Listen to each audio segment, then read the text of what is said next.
అభిషేకము. కాలభైరవాయ నమః. సిరిసిల్ల ప్రాంతంలో గాంధీనగర్లో శ్రీ భక్తాంజనేయ రుక్మిణి విఠలేశ్వర కాలభైరవ స్వామి దేవాలయంలో ఈరోజు మార్గశిర మాసం బహుళాష్టమి కాలభైరవ స్వామి జయంతి ఉత్సవాలు ఘనంగా జరపబడుతున్నాయి. ఈ కాలభైరవ స్వామి దేవాలయం 2024 ఏప్రిల్ 15వ తారీఖున అంగరంగ వైభవంగా ప్రతిష్టాపన చేయడం జరిగింది. ఇక్కడ ప్రతిష్టాపన చేసినటువంటి స్వామివారు స్వర్ణాకర్షణ కాలభైరవ స్వామి ప్రతిష్టాపన చేసినప్పటి నుండి ప్రతి నెల బహుళాష్టమి రోజున స్వామివారికి అభిషేకము, 408 మూలమంత్రాలతోని స్వామివారి హోమము, ఆ తదుపరి అన్నదాన ప్రసార వితరణ చేయబడుతుంది. ఇది గత 24 నెలల నుండి జరగబడుతుంది. ఈ విధంగానే ఈరోజు మార్గశిర మాసం బహుళాష్టమి కావున స్వామివారి జయంతి ఉత్సవాలు ఘనంగా జరపబడుతున్నాయి. ఈరోజు ఉదయం 6 గంటల నుండి 8 గంటల వరకు స్వామివారికి జలాభిషేకం, 8 గంటల నుండి 10 గంటల వరకు 108 కిలోల విభూతితోని 108 కిలోల భస్మాభిషేకం చేయడం జరిగింది.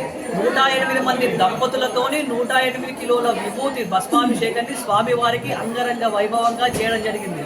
అలాగే ఇప్పుడు స్వామివారికి హోమం జరుగుతుంది. 408 మూలమంత్రాలతో ఈరోజు కూడా స్వామివారికి హోమం జరుగుతుంది. ఇక్కడ భక్తులు అశేష జనాభాగా ఏర్పడింది. స్వామివారి ఎంత ప్రతిష్టాత్మకంగా ఉన్నారంటే భక్తులు ఇక్కడ కోరికలు కోరుతూ ముడుపు కడతారు ఇక్కడ స్వామివారికి. ఆ ముడుపులు కోరికలు తీరిన తర్వాత ఆ ముడుపును తీసుకుపోయి హోమంలో వేయడం జరుగుతుంది.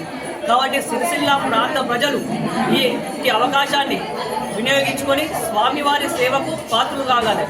ఎందుకంటే రాజన్న సిరిసిల్ల జిల్లాలో ఏకైక ఆలయం కాలభైరవ స్వామి ఆలయం. రాజన్న సిరిసిల్ల జిల్లాలో ఏకైక ఆలయం కాలభైరవ స్వామి ఆలయం సిరిసిల్ల ప్రాంతంలో గాంధీనగర్లోనే హనుమాన్ టెంపుల్లో ఉన్నది. కాబట్టి భక్తులు ఇట్లాంటి సదావకాశాన్ని వినియోగించుకొని స్వామివారి కృపకు పాత్రలు కావాలని కోరుచున్నాము. ఓం కాలభైరవాయ నమః.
సరే అంటే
స్వామికి